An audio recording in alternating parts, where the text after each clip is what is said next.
Hello, everyone, and welcome to the final episode of Season 2 of Let's Talk Elephants. I appreciate more than you know anyone who has made it to this point and who has taken it upon themselves to be open-minded and willing to be educated on such a wide array of topics. And I know all of my guests are also very appreciative of your attention and your compassion.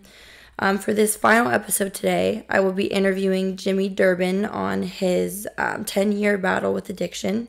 He has been sober for 12 years now and has actually become a sponsor for other people addicted to drugs. And I will be asking him about his experience as a licensed clinical social worker and also as an alcohol and drug counselor. So Jimmy, if you could just briefly introduce yourself and then maybe just start from the beginning of your story by kind of sharing how you initially were introduced to drugs and what sort of drugs that you were hooked on at that time. Sure. My name is Jimmy Durbin. Appreciate the opportunity to be here with you. So I was in a car accident in 2000 and was prescribed pain medication. And that kind of started this journey from taking them as prescribed to not as prescribed to street drugs. Prior to that, I binge drank in high school and partied in San Diego when I grew up and had access to marijuana and meth and cocaine. But I was an athlete, so just something I did on the weekends. Graduated high school, moved to Las Vegas. And then within 3 years, I was drinking a lot and doing cocaine and selling and just kind of unraveled. But I was 21, so I figured time to grow up, just kind of pull my head back. And so I went down to San Diego to kind of live with my dad, which for me is like going to jail. That kind of set me on the straight and narrow. And that summer I met my wife. We got married like a year and a half later. And I had, 8 or 9 years clean before I got into that car accident. So I never really identified myself as having a problem with drinking or drugging. And so when I started taking the pain pills and it started escalating, and nothing ever went off of like, this is dangerous or you better be careful, because I never identified myself as an alcoholic or an addict. Okay, so you experimented with different types of drugs when you were younger, but those ones never caused you any sort of problem. Like you never felt like you were addicted to alcohol or drugs when you were younger. Would you say that you were? Yeah, I would say my junior year in high school, I was basically coming home after school, drinking tequila every day. Part of my story is my mom was raped when I was 14. My parents went through a really bad divorce. And I wanted you not to really understand all the pain I was in. So I was, the chameleon, and everything looked good on the outside, but it was a mess on the inside. And so, I was drinking to kind of avoid pain. I also had an eating disorder, so I was bulimic. I didn't really identify that as a problem. I was a wrestler and state wrestler, and so I was just cutting weight, but I was eating laxatives. I was over exercising.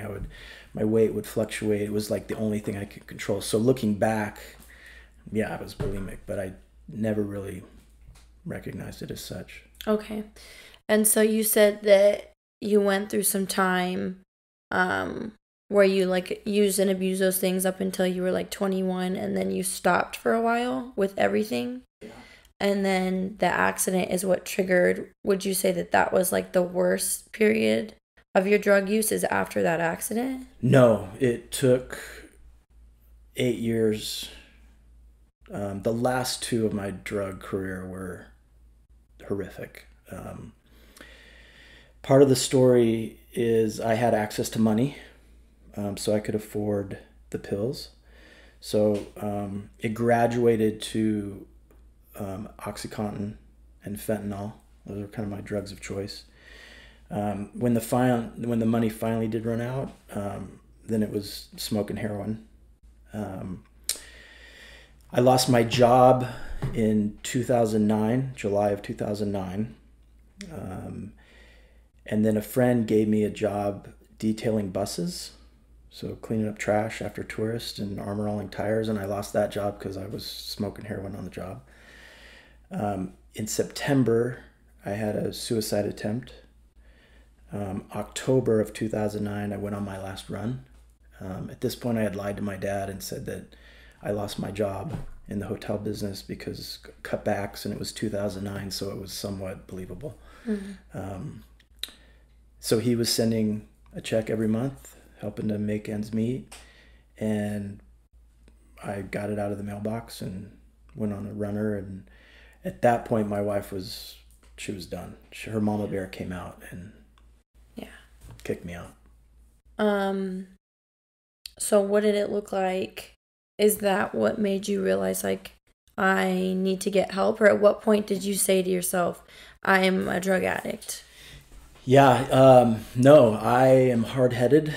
And the interesting thing about the disease and where I was and the way I'm wired is that at that point, for me to ask for help also meant that I'm weak, I'm broken, I'm wrong, I lack moral fortitude. And I'm not going to ever admit to any of that. So it was this interesting dynamic that for me to ask for help, I also thought that I had to admit to all of those things. I'm not wired to do that. Yeah. And so after my wife kicked me out, I did what any 42-year-old man would do. I went to my mommy's. So she was living in Prescott, Arizona, and I called her and said, hey, I need to come stay with you for a little bit. And so I did. I did another white knuckle detox off the heroin, and 3 or 5 days later, went right to the bottle. So I would get up, go into Walmart, steal a liter, drink till I blacked out, and did that for 26 days. My mom at some point called my wife and said, this is not working. They did an intervention. My best friend came in. So then I was shipped off to rehab. Went to rehab in Salt Lake. 45 days later, I get kicked out because I don't like to be told what to do. I didn't use or drink, but I ended up homeless. And that night, that was kind of what I call my third step. Of like, just, that was the moment where I'm like, what do you want from me? I mean, I was screaming like, you know? And what I heard was, I want all of you. And what that meant for me at that time was the only thing I hadn't tried, the only combination was just giving myself to those 12 steps on the wall. And so that was the moment I was like, okay, I have a problem. Like this, my best thinking has me homeless. I'm on the verge of getting divorced. I'm away from all my kids. I'm unemployable. I'm in pain. And so that was the moment I truly surrendered. Yeah. Okay, so it kind of took like hitting a rock bottom and like feeling like you were actually at the bottom for you to be like, okay, well maybe and when you said that you were going to give yourself to like the 12 steps, did you go back to others and accept help from them then? Or do you feel like you like kind of did it yourself? No, I needed help. I had been exposed to those 12 steps in recovery. But have become so reliant on just trusting in me that I had to learn how to ask for help. That's been a long process of, especially as a man, an older white man, right?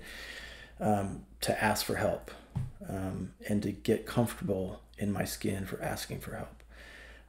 But yeah, no, I dove in. I was living in a sober living place with 10 other guys. My mom was agreeable to pay my rent, so I didn't have to work. My wife didn't want me back into Las Vegas, so I basically stayed in Salt Lake for 6 months, and I did AA. I went to 3 meetings every day. I got a sponsor. I just learned to try to figure out how to get comfortable in sobriety. I didn't know what that felt like. I didn't know what that looked like. So Yeah, I needed help. Do you feel like this city would have been more difficult to be sober in, like being in Las Vegas with the way that it is? Or do you think that it really is just dependent on the person? Yeah, I think it's dependent. Vegas has great sobriety. I mean, we have 1,400 meetings every week, or at least we did before COVID. There's really good, especially young people and all kinds of different meetings. So it's really dependent on the person. Like in the big book, basically need three ingredients: willingness to go to any lengths, open-minded to all suggestions, and rigorous honesty. And as long as I have all three of those at the same time, I can get and stay sober anywhere. Okay. I was just thinking maybe because alcohol and gambling and drugs and all of that stuff is just a part of the allure of Vegas, and it's advertised, it's everywhere. It's probably more easily accessible here than some other city. Absolutely. So I didn't know if that makes it more difficult for people to be sober because there is more access probably than the average city in America. I mean, yes, but as an addict, like I can sniff it out anywhere. Okay. Is it more accessible? Absolutely. I worked at Freedom House as a case manager, and literally you could walk out of the back door into the alley and score. So if someone was coming from jail or being incarcerated and they wanted to get high, you're going to do it. But the resolve to get and stay, as far as the support, it's all there. And I think as far as like the white elephant, right? With my boys, talking about pornography, talking about masturbation, talking about drugs and alcohol and the access, because it's on billboards and it's so visible, it lends itself to having that conversation if you're willing to kind of go there. Okay. So it is more easily accessible, but that also means there's more resources for people here, and it's easier to discuss these things and be like, hey, this is okay or this is not okay. Yeah. So I know that this might be different for like every person, each individual, but when you're addicted to a substance, and it's probably different based on what substance it is too, what's going through your mind when you're not high? Like, are you thinking, is there logical thinking? Is there like any like feelings like I wish I could stop this? Or is it always like I'm just looking for my next high? Yeah, I think I'm always chasing the first high, like chasing that feeling. Like when I got into that car accident and I took those Loratab, that little blue pill shouldn't solve every emotional problem that I ever had, but it did. Yeah. And it disconnected me and it numbed me out. And I hadn't dealt with the trauma of my mom. I hadn't dealt with my dad and the issues I had of wanting his approval and not feeling good enough, and I'm inadequate and I'm unlovable and I'm unworthy and it's my fault and I did something wrong. Like all these negative beliefs that just, the voices in my head just shouting. So to take a pill and have that all quiet, oh my gosh, that's what I want. Like I've been searching that for my whole life. And my dad was in the hotel business. We moved every couple of years, and he was a resident general manager. So we always lived in the hotels. And I did that until I was 10 years old. So I was always a new kid. It was always in the middle of the school year, it seemed like. So I always was uncomfortable, and I always had to feel like I had to fit in, and I wasn't in the right clique. So I had learned to suppress my feelings and to not feel any of that. And feelings buried alive never die. And so I had all that stuff shoved down deep. And I think because of my age, being older, that containment device was eroding and these feelings were coming up. And so, yeah, I was chasing, and it didn't matter if it was pornography or the pill or fentanyl or OxyContin or meth, whatever it was. Like, I just need something to make me feel different. Mm-hmm. So when you're high, it's not really like, it's not like an ecstasy. It's more just like I can sit with myself now. And when I'm not high, I can't I can't quiet the thoughts, so it's just like quiet for you? I think it's both. Like the body builds up a tolerance, right? So I have to take more of the same to get the same effect. Right. So it doesn't matter what substance it is, the body's going to build up a tolerance to that. And so after a while, eventually I was just using not to get sick, not to feel the effects. So if I stopped taking the opiates or the heroin, my body would physically go through withdrawals, and those withdrawals are, diarrhea and throwing up and sweating, and I can't sleep. And so now I'm caught in the chains of addiction. Now I'm using because it's not fun, it's not ecstasy, it's because I have to. I have no choice but to use. Right. But that takes and can take a period of time, like it'll be different for an alcoholic, it'll be different for someone in meth, it'll be different for opiates or cocaine or sex or pornography, but it will always, like, that's under the disease-based model, it always gets worse, right? Never better. It's chronic and it's fatal. Did you have experiences where you came close to overdosing? Other than my suicide attempt, no.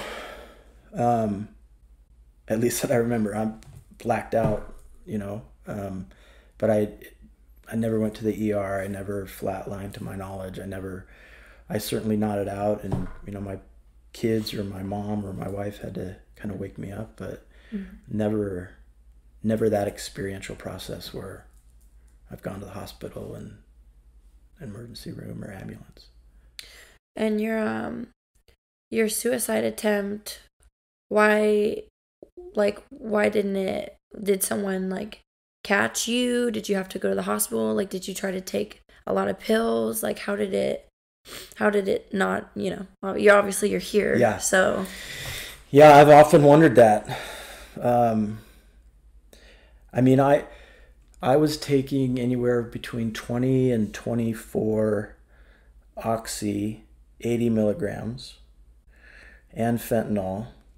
Isn't fentanyl pretty lethal? Yeah. Daily. I would literally crush up 4 80 milligram pills, put them by my bed just to be able to get up. And then I have to sustain that throughout the day. And again, when the money ran out, then it was heroin, and I was just chasing that. But I had enough to kill an elephant. I can tell you that when I woke up, I was pissed. Yeah. And I hated what I had become. I hated who I was. And I could not understand how to get back to the man that I wanted to become. And there's a voice, I call him Jim. And he's loud, and he's my ego, and he's my false self, and he's pride and my character defects, and he takes on that persona, and he stills with me, but at that point was loud, and I honestly felt like the only thing I had to offer my kids and my wife was being gone. I was so toxic that it was the most selfless act that I could give at that point. It was the greatest strength and courage for me to get to that place and to be willing to do that. And so when I hear people talk about it's selfless, it's weak, I would love the opportunity to sit with them and share my story, because it wasn't out of weakness. It wasn't out of being selfish. It was the most selfless, courageous act that I could have offered at that time. So when I woke up, I was so livid at God. You won't even give me that. You hate me that much that you won't even give me that grace. You're going to make me walk through this hell. Fuck you. I was so pissed off. I didn't understand. Now I do, right? Like, Right. I've walked through it. Like, he never gave up. You know, my higher power, the universe, karma, never gave up on me. And I'm so grateful. And I have a lot to offer, you know, Yeah. to share my experience, to especially being, like I said, an older, white, privileged male, and to sit with other men and to share with them what it means to be vulnerable, what it means to be authentic, what it means to be emotionally honest, and how to walk through that with grace and to break the cycle and to teach other men is like one of the greatest gifts. Right. And I've created that community. You know, we create that community. We have Brothers in Recovery, and we meet every Tuesday for 2 hours. And we're just men who want to learn and create a safe place to be vulnerable and authentic and break the stigma of what a man is supposed to be. Right.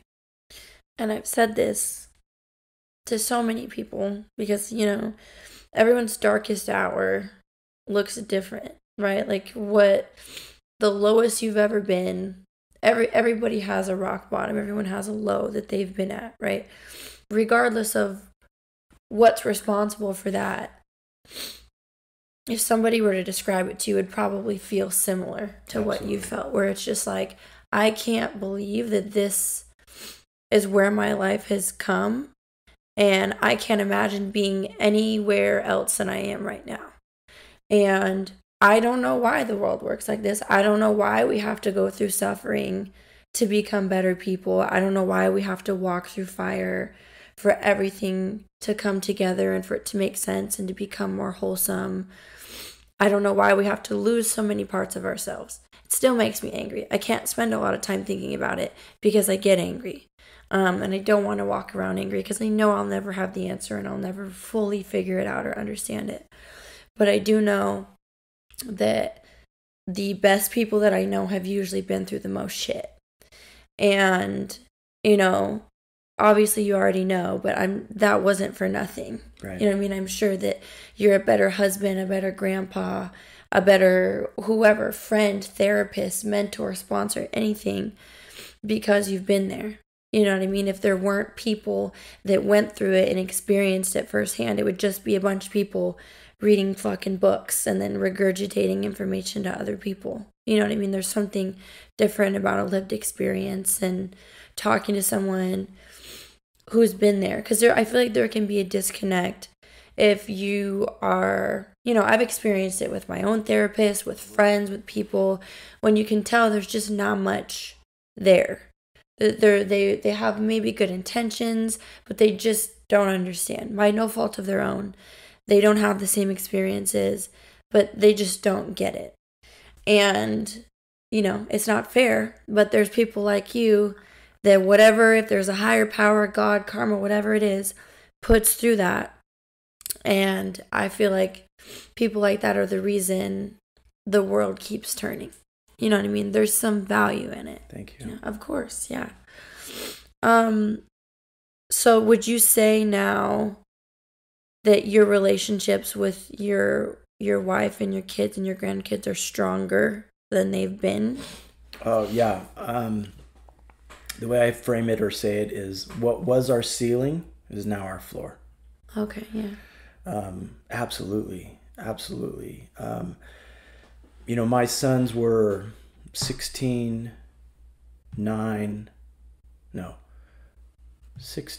13, and 9,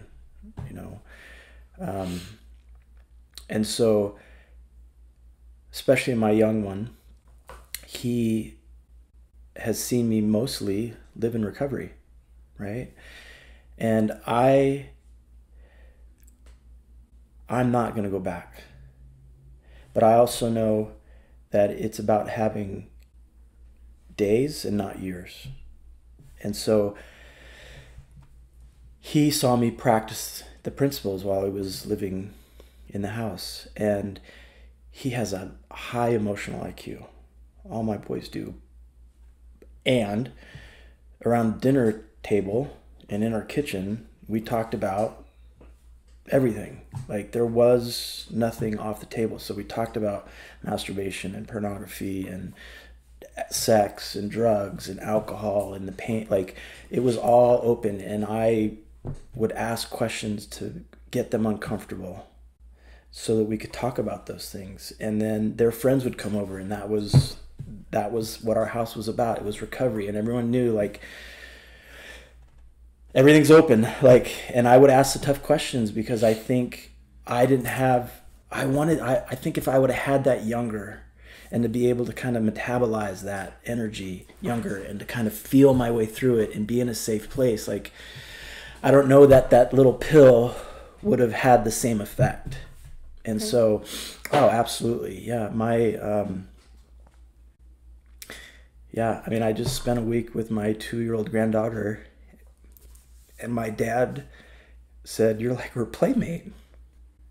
And I thought, yeah, that's brilliant. Like, that's who I am. I want to be her little playmate, and I just want to be with her and be present and experience and on all of it. And we have a blast. Yeah. And so, yeah, I'm a better version of myself. Well, that's really great to hear. Like, I'm happy for you. I can tell that it's like, a huge reward.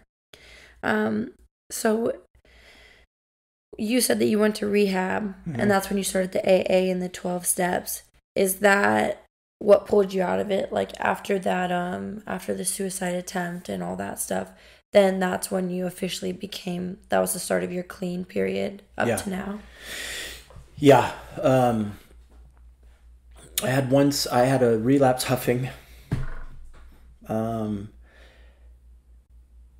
But after, and it was a transition. I was coming from Salt Lake back to Vegas, and I was uncomfortable, and Vegas did recovery differently. Like, I was just back in my old feelings, and so I knew what to do.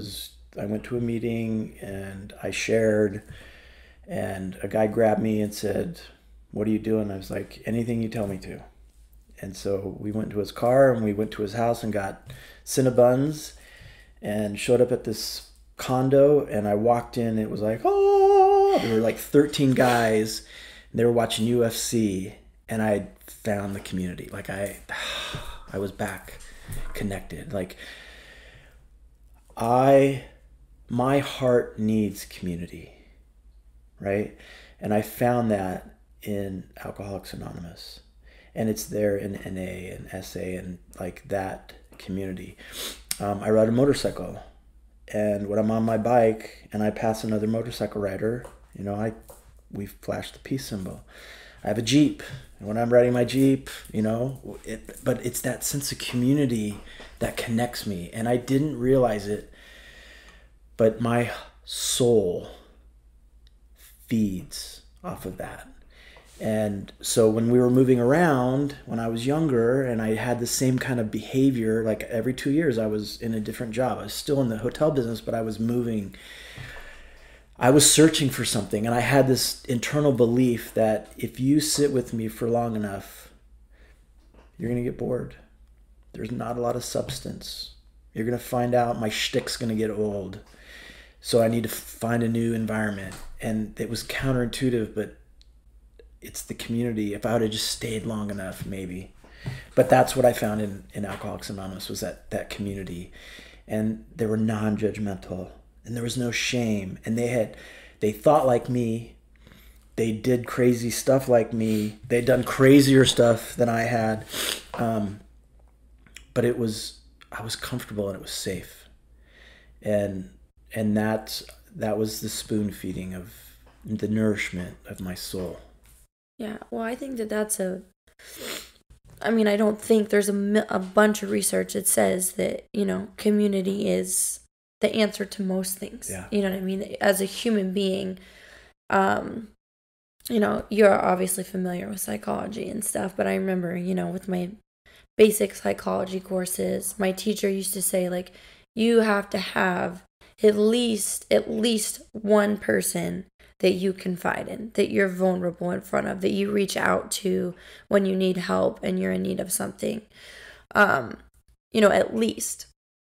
But the community thing, like you said, I'm sure it's something that you lacked growing up, especially when the opposite of love is coming in a lot, with your mom's rape and, your parents divorcing and things like that. Like, that's not nourishing to the soul. And especially when you're young, if that becomes your framework, like that's how you think the world works.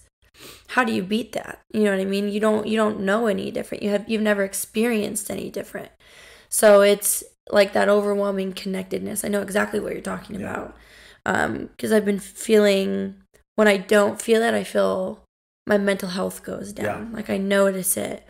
And I notice when I find a group or we're going out and we're doing things a lot together. Like I have a group of friends at work, a few guys, a few girls, and we just are committed to doing different things together.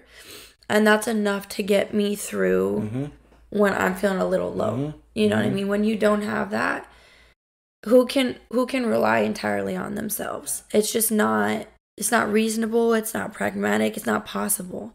We need other people. And I think that there's like this false belief, especially in males, this being independent and resilient and autonomous and not needing anybody or not having to rely on anybody. Like, to an extent, like I get the intent behind that message, to be ambitious and successful, with just yourself. But you can't do life without other people. It's just not possible. And in my degree, in communications, people shit on it a lot because it's the degree that football players and athletes take because it's easy to skim through. But it's a degree about relationships. Interpersonal communication is about human relationships. And if you read any kind of psychology book, it's going to tell you about how your personal relationships in your life, that's what makes you happy. That's what the determinant is of true happiness, because you see people that have all the money, wealth, and fame in the world, but they don't have anybody to share it with. And they're miserable. Yeah. I don't know if you've ever read Jonathan Haidt, but he has a book called The Happiness Hypothesis, and it's all about that. All about why, chasing healthy relationships is the best investment that you can make as a human. The world will never deliver on its promise. It just won't. It's always an inside job. So if I think the bank account or the promotion or the girl or the accolades is going to fill that in me, and I chased that, and I had it. I mean, we had the money, we had the cars, I had all of that stuff, and I was miserable because I didn't have a relationship with myself. I didn't know what it meant to love myself, and I didn't necessarily have healthy men to model that. My soul doesn't care what I feed it. It can be pills, porn, the bottle, exercise. It doesn't matter. And when I'm caught up in the addiction, that's wherein I lose choice, right? Today I get to choose what I feed my soul. So it's having you here and connecting with you. It's having that choice and the ability to decide, I'm either going to feed it a low octane, fast burn, like pornography, or a high octane, low burn, like connecting and love and relationships. And so that's wherein I get to choose. But when I'm caught up in that addictive cycle, and even I make this mistake as an alcohol and drug counselor, is framing it and remembering that it's a disease. It's a disease-based model of addiction. So it parallels diabetes, it parallels cancer. And I think oftentimes society, we shame those that are addicted, and we frame it as a choice. Well, if you loved me, then you wouldn't fill in the blank. And you wouldn't say that same statement with cancer. And so it's a constant, it's a re-education, and it's fighting that society and that mindset of this. It's not a choice in that regard. Yes, someone can choose, but if it's a disease, no one's choosing cancer. No one's choosing diabetes, right? It's not a moral deficiency. Right. That's what I was going to ask you, is what people don't understand about addiction, right? Because there's people who experience it firsthand, there's people who are around people who experience it firsthand, and then there's everybody else. So like, would you say that is the biggest misconception around addiction, is people thinking that it's a choice and it's some kind of, lack of character, or lack of discipline or something like that? Or are there other things that people also don't understand? No, I think of shame, so we shame ourselves as an addict, we shame others. And the best definition for shame for me is Brene Brown, the intensely painful feeling that I'm unworthy of love and connection, right? So, and it's not only that, I think, especially now, like mental health, and trying to reframe where even the terminology, like not saying mental illness, but mental health, and the importance of keeping up on our mental health, just like our physical health. And remembering that just like the body can heal if you break an arm, the brain does also. So just because someone's been clinically diagnosed with whatever doesn't mean that stigma stays with you. Well, I've been known with ADHD since I was 13. Yeah, but the brain heals. Like, you don't need to carry that around, but we do that to each other, So yeah, I think, and I'm guilty of it, of remembering and framing it as a disease. And so it has certain characteristics, it's certain symptoms of that, and certain treatments and conditions and strategies to kind of help that individual. But, as said before, like the opposite of addiction is connection. Yeah. Right. And so it's connecting and not having someone feel shameful for where they are at. It's just loving them through it. Right. So when you speak of treatment, I'm assuming the 12-step program is considered a form of treatment for addiction. And you obviously believe in it and abide by it. What does that look like? Like, what I know what it is. I don't know exactly what the steps are, how it works, how it's laid out, if you move from one to the other, or if it's linear, or you have to go back and forth and things like that. Yes. Okay. Yeah, it's all that. It's there are many ways to get and stay sober, right? So the alcoholic addict in me, I tried many different forms, many different combinations for decades, or at least 5 years, during my addiction. But I'm not a stupid guy, and I'm, tried many different ways to get myself cured, so to speak.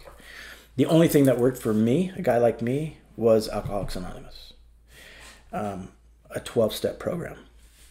So for me, those 12 principles are the best example of cognitive behavioral therapy. So change my thinking to change my behavior. Okay. But there's lots and lots and lots and lots of ways. So the therapist in me, right, is open to everything, and it's not about what worked for Jimmy. It's about what's going to work for you, or what's going to work for the person sitting in front of me. And so being open-minded to all of that and working within their framework, right? But essentially the 12 steps, yeah, they're numerical for a reason. There's a period after each principle for a reason. Like when I'm teaching my 2-year-old to read and we get to a period, what do? We stop and take a breath, right, before we move on, right? So it's not a run-on sentence. It's very systematic in its approach as far as the buildup of from one step to the other steps. It is, like steps 10, 11, and 12. So continue to take a personal inventory. And when I'm wrong, promptly admit it. Step 11, continue to take a personal inventory. seeking for his will and the knowledge to carry that out. And step 12, having a spiritual awakening as a result of these steps, carry this message and practice these principles in all our affairs. So that last sentence, practice these principles in all my affairs, for me is the small print.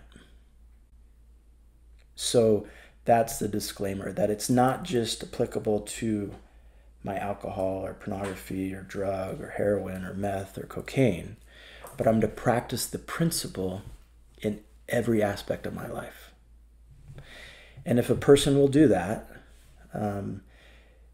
there isn't anything that can't help change your thinking to change your behavior, so that your personality becomes your personal reality, and vice versa, where my personal reality now becomes my personality. So yeah, it builds on itself, and constantly practicing, turning over my will. Like, believe me, like I talked about my voice earlier, Jim is alive and well. And when I do my own work or do energy work with other people, of like, you will have, your natural woman. And depending on if you and I sat long enough and I understood how you define spirituality, to separate who you are authentically, who your true self is, and then your character defects or your character traits, or how your ego shows up, or that person you talked about who's angry. Like, that's her. That's not you. That's her, right? So we all have this energy. And so to separate that and kind of look at it from that standpoint, the benefit there is, especially for someone has been caught up in an addiction, I started to believe I am worthless. I am unlovable. I am insignificant. But that's never been true. That's what the disease, that's what Jim, my natural man, wants me to believe. And so when I could start to see that and separate that out and realize that's not, I'm not that guy. I'm not the narcissistic, womanizer, creeper, drug addict, selfish, self-centered guy. That's him. Jimmy is love and compassion and connection and tender and tolerant and understanding and resilient and amazing and lovable and creative, and like, that's who I am authentically. And then I come to this earthly experience to eventually find that guy. But I think the design of the game is I got to go through the hell and the suffering and that experiential process, right? Life's meant to be experienced, not understood. And those people that I see that live in their head that just don't have the experience, yeah, it's because it's safe in my head. And as long as it makes sense up here, like, then I'm okay. You're missing out on so much, right? Yeah. So, you're talking about how you have to go through the suffering and the hell to get past it, basically. I don't know if you watched Joe Rogan at all, but there was an episode with him and Johan Hari, and basically he was speaking on addiction, and he was talking about this study with rats where they basically they had drugged water, and they had 2 cages with the drug water, and one had nothing in it except like whatever they lay on and the drug water, like an empty cage and the drug water. And then the other one had like a wheel and toys and like little things that dinged and stuff that they could run through and stuff like that. Yeah, rat park. Yeah. And they didn't touch the drug water, but the other rat like basically killed himself consuming the drug water. So his whole theory on addiction is that it's not something in your brain. He says that it's out here. If you have nothing to live for, if you don't have purpose, if you have something that's just pulling you down, like to this dark place, that's what triggers addiction. That's where the onset of addiction comes from, because that's better than this. But when this is better than that, people don't have to turn to that. Do you think that that's true? Do you think that it would have been different had you had a different life? Or do you think that we're cognitively wired? There's certain people that are more prone to getting addicted to these substances. You know, what if you had a great life, had the accident, and still got addicted to drugs? You know what I mean? Absolutely. Yeah. Environment plays a part.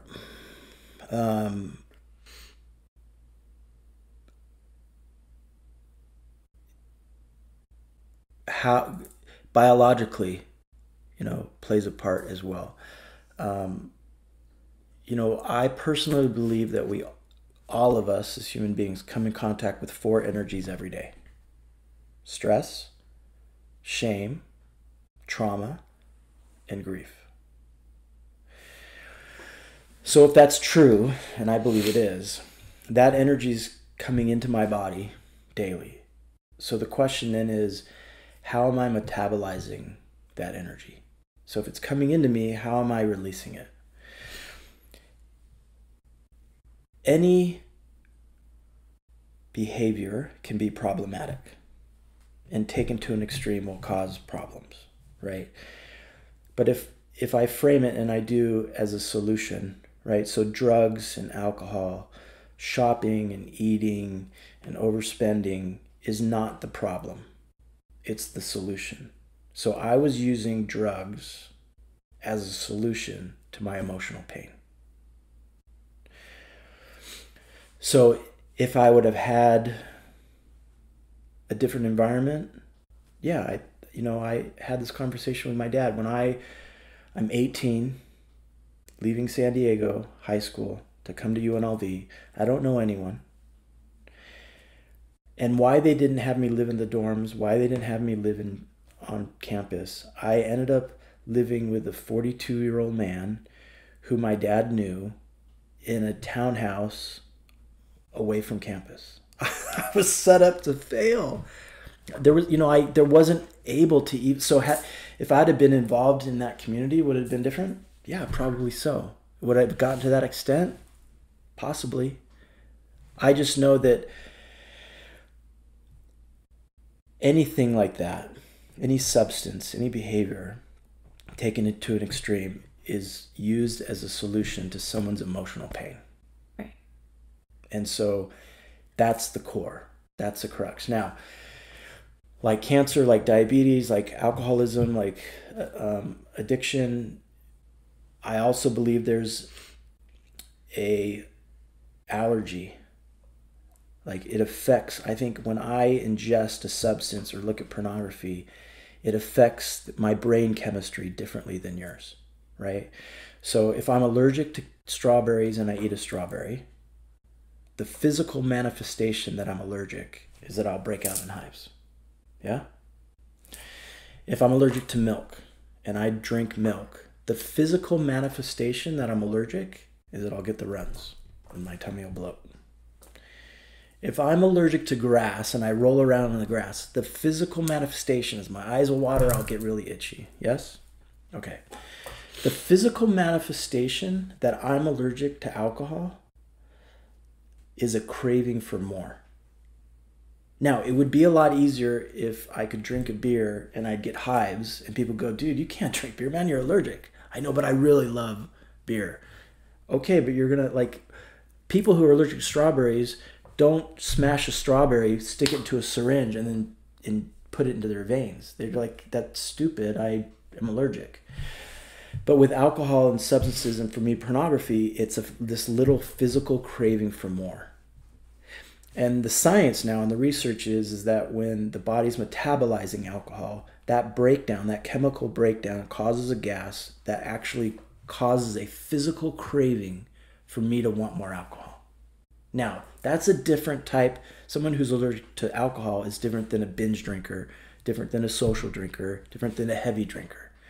There's that phenomenon of an allergy that causes that physical craving where I can't stop at one. Like putting that doesn't make sense to me. Right. Yeah, so it's kind of like a mixture It's of both. Because you absolutely. Do you know if there's ways to test if you'd be more prone to addiction? Like if there's some kind of DNA sequence or blood level? Yeah, not to my knowledge yet. Because, I mean, they can test for allergies. Yeah. They can prick you with it in your back and see like, okay, these are the plants you're allergic to, these are the foods you're allergic to. So I'm surprised that there's nothing that says, oh, we're just gonna put a little bit of heroin right here and math. see. Yeah, math. Pornography. Just watch this for 2 seconds and see, you know, like do a brain scan to see how that responds in an addict's brain versus in someone who is not going to respond to that stimuli in that way. You know, I don't understand with the science that we have and the grief that this causes people. Yeah, it still escapes our synthetic knowledge, at least medically right now. Will that change? Hopefully. I mean, there's so much now we're learning with neuroscience and about the brain and about sleeping and about how it all, but that's, I mean, the brain is still one of those great unknown and to be explored, right? And so, yeah, it'll come, but environment, emotions, and so, yeah, I go back to that, finding a series of actions I can take on a daily basis, regardless of how I feel, to get and stay spiritually fit so that I can metabolize my stress, shame, trauma, and grief. And I think that series of actions looks different for everyone. What it means to be spiritually fit, that's your work, right? I can help, I can guide, I can mentor, I can get curious, I can ask questions.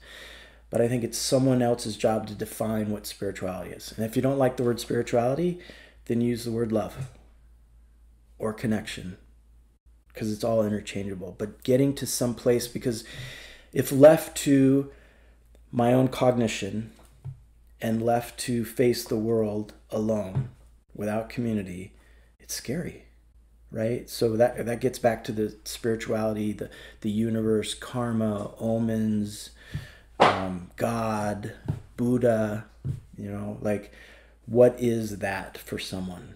And again, if I'm not talking about religion, right? I'm talking about spirituality or connection or love, right? And so when someone sits with me and they're like, I'm atheist. Okay, let's take that off the table.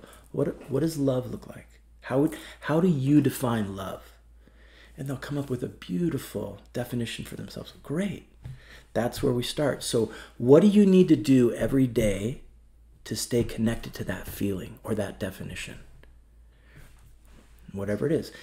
So there's a connection for me of finding that series of action, defining what it is to be spiritually fit or love or connection, so that the body and the brain can metabolize the stress and shame and trauma and grief. And I think I was taught as a man, I don't feel, I can't cry, not good at emote, you're weak, or you're some slang term if I do.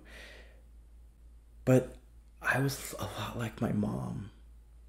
I was wired to feel and to have empathy.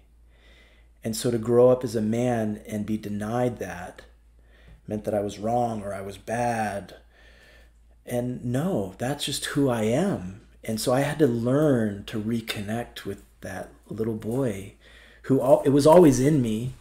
I just had to find that connection again. And so that has been the great discovery for me from those 12 steps and learning those principles and then applying them into every aspect of my life. And it's, been a 10-year journey, 12-year journey. Mm-hmm.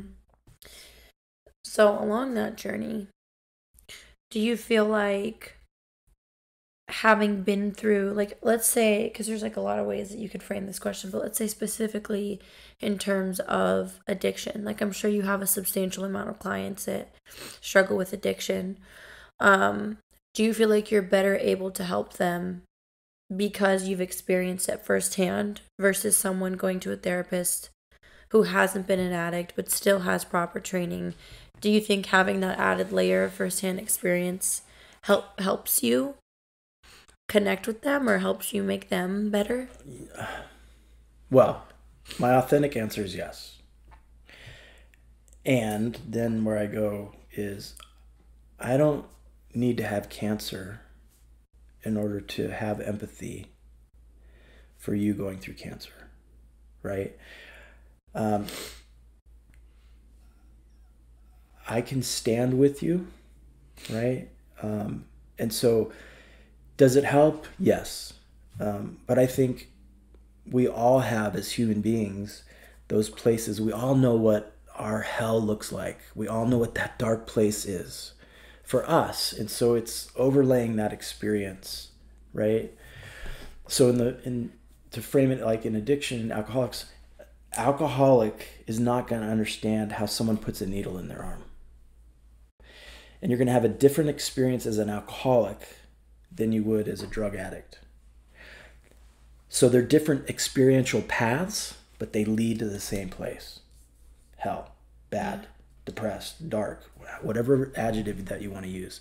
So I think as humans, if we can do more of that, right, and sit with each other, the world would be a lot better place.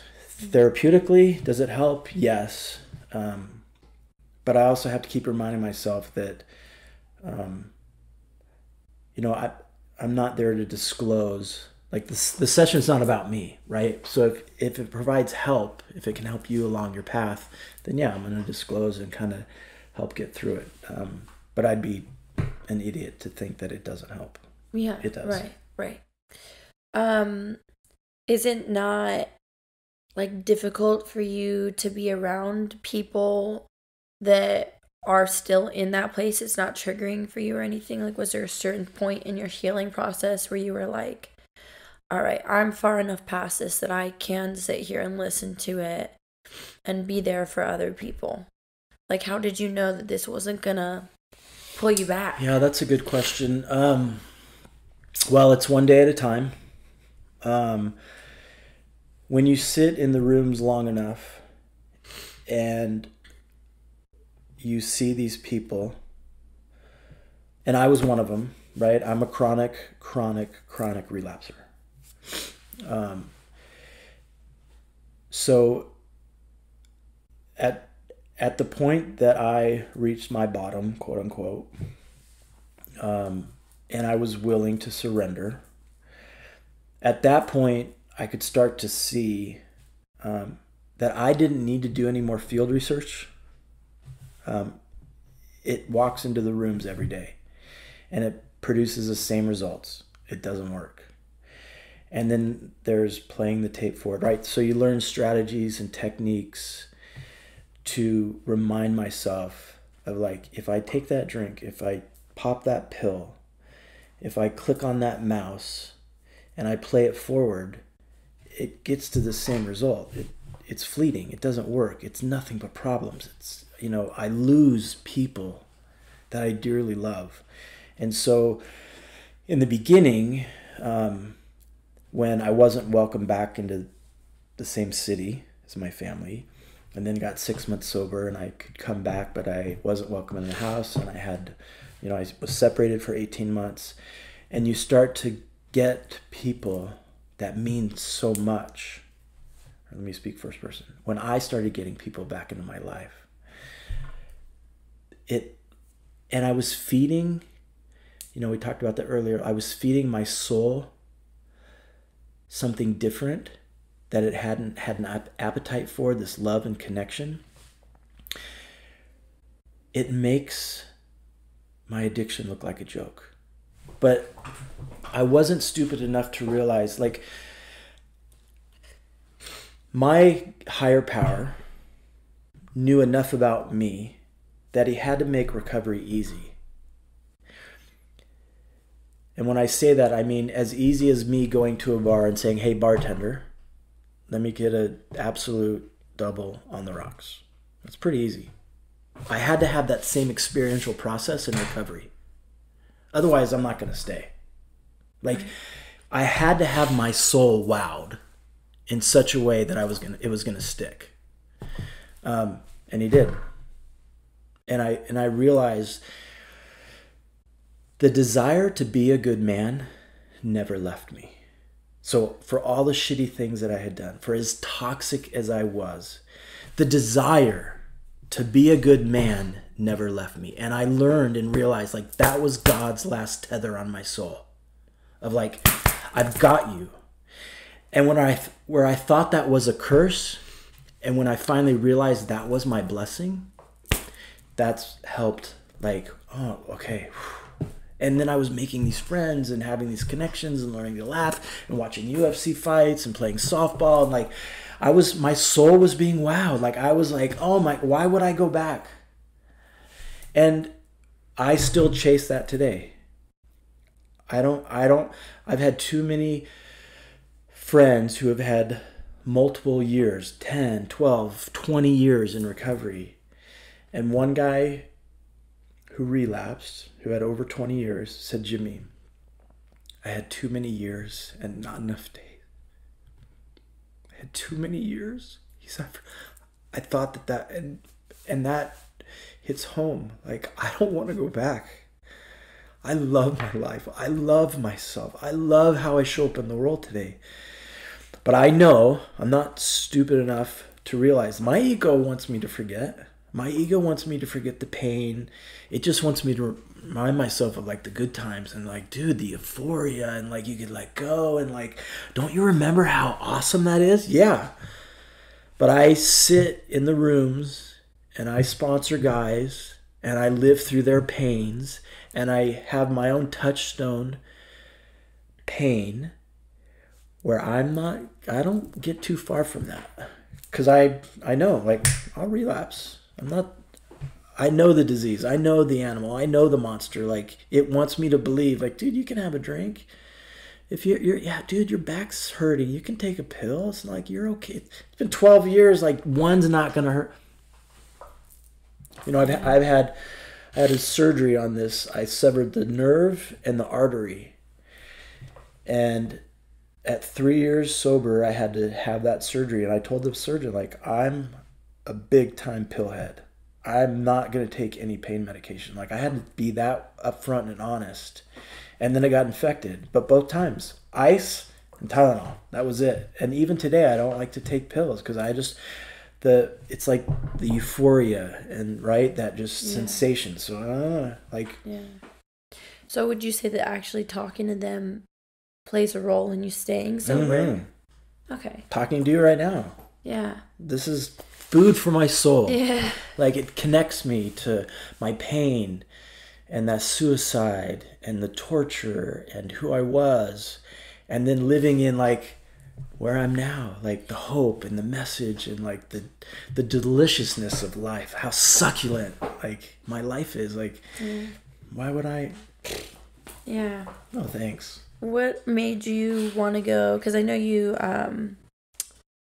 you started as a sponsor first before you got into therapy. Mm-hmm. So what made you? I mean, I guess the reasons that made you decide to be a sponsor are probably similar to what made you want to get into therapy.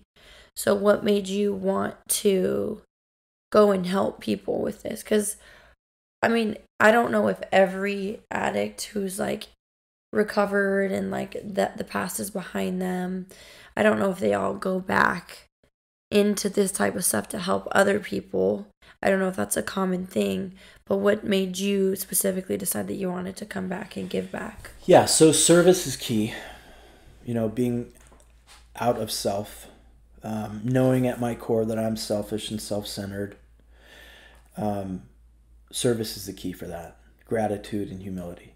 So I learned that. I got a sponsor because I got a sponsee. I sponsored someone because my sponsor said, go help that guy. Take him through the big book. And that was what was done for me. You know, the number of times that I would call my sponsor at midnight, 2 o'clock in the morning, 6 o'clock in the morning, in the middle of the day, like constantly. Like, I did not trust this mind of mine. Yeah. So I had to be willing for a period of time to bring every decision to him, to check my thinking. And in some aspects, like being a dad, I was pretty spot on, even early in recovery. Like, that part of me never really left. But my relationship with my wife, way off. You know, my relationship with my emotions, way off. And so I learned that with him. And then helping another guy, right? So it's kind of like the medical model. Watch one, do one, teach one. And so I had this experiential process of going through the steps and doing that. Then I got to teach it and help someone else. And I made mistakes, and I was militant as a sponsor, and you got to do it this way. And like, I made, probably drove guys to drink, right? Yeah. But the theme through that was love, right? Learning to love this man or woman in front of me, learning to love myself, like recognizing that and seeing that through. And so I emotionally grew up in Alcoholics Anonymous. And then I'm 5 years sober. I've been working on the Strip in the hotel business for 22 years. And I was just done. Truthfully, what happened is I won't mention the last property I was at, but I was escorted off property at this Strip casino. Sober. Yeah. Wasn't the first time I'd been walked off property, but the first time sober. And it really had me look at like, where am I? Like, what are you doing? Is the hotel business, is this really filling you? Is it your passion? And it wasn't. It in all honesty, it was something I did to get my dad's approval. And I don't really felt that was unfair of me to ask of him and to ask of myself. So anyway, I had this bright idea that I would take my contacts in the hotel and go to business for myself and negotiate contracts for these other companies. And my wife gave me a year, and I made $8,000 that year. And so she's like, okay, get a real job. Time to help out. So I ended up selling sandbags to the pipeline industry, traveling all over, and I made decent money, but I was never home. And I would find meetings where I could in these little towns and go to AA, and that worked for a while till it didn't. And my sponsor always said, like, listen, if your job ever jeopardizes your recovery, we need to take a look at that. And that's kind of where I was. And so I was at this crossroads of like, do I go back into the hotel business?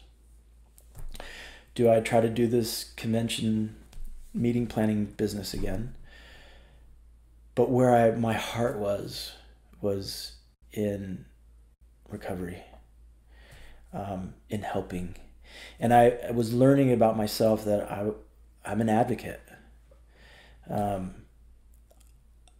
always said about myself, like, I'm a just guy. I'm just good looking enough. I'm just well spoken enough. I'm just well educated enough that whatever life throws at me, like, I'll get over and around and through. Like, I got it. Now, that became a weakness when it came to the disease, because I tried to trust in myself to try to figure it out. And that's not what addiction's about. Addiction's about connection and help and love. But when it came to advocating, that's it. Like, I've never met a microphone I don't like. I'll stand on a box and I'll stand in front of everyone. Like, what I've learned as a social worker, because I have a support group that I do for people that hear voices. So the research is 15 to 20% of the general population of people hear voices. Now, of that 15 to 20%, only 1 to 2 come in contact with psychiatric intervention, which means to say they go to a mental hospital. Most of us figure out how to deal with the voice or voices in our head. Now, whether you call that spirit, intuition, my internal voice, like however you want to label it, most of us figure out how to do that dance with that voice. And I met someone through AA and became his sponsor, and he had 3 different voices, and that really intrigued me. And so in 2012, I found a TED Talk with Eleanor Langdon, and she was a voice hearer, and she had gone to university, and she got connected to Inner Voice, was international, and the Hearing Voices USA, and all of a sudden, like, I'm researching and I'm finding out, because I love this guy, and I don't want him to drink. But I don't have 3 voices. I know I've got Jim, and that he helped me really contextualize that energy work of like my ego, my pride is Jim. And what does that look like in a sixth dimension kind of a way? So I got involved, and I found someone back in Boston to be my mentor through this hearing voices, and it's led to some really beautiful spaces, which we can do another podcast on. So when I got to that crossroads, what that meant for me was going back to school, getting my master's. What that meant was me going into debt. What that meant was me being selfish. And that was not fair for me to ask of my family. That was not fair to me to ask of my wife. It's her turn, right? And so I met with my sponsor. I met with anyone who I felt like was close and important to me. I asked them. And I was sharing this. My wife and I were going to meetings. She was going to an Al-Anon meeting, family support. And I was going to my AA meeting. And I was sharing the struggle that I was going with. Like, I don't like this job. I don't know what to do. I don't know where to go. I don't know what, blah, blah, blah. And this couple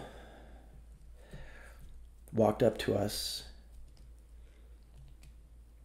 and said, "We want to pay for you to go to school and get your master's." And my wife looked at me like, "You're going to school?" And they gifted me that. And every semester, he would pay for my schooling. And he said, "You can go anywhere you want to, except for USC." So I found Widener University back in Philadelphia, and it was all online. And who does that? Who does that? People who sit in the rooms. People who can identify and see, and I'll be forever indebted for that couple. And it's the fodder, it's the juice, it's like keeps me going of realizing like I'm in debt.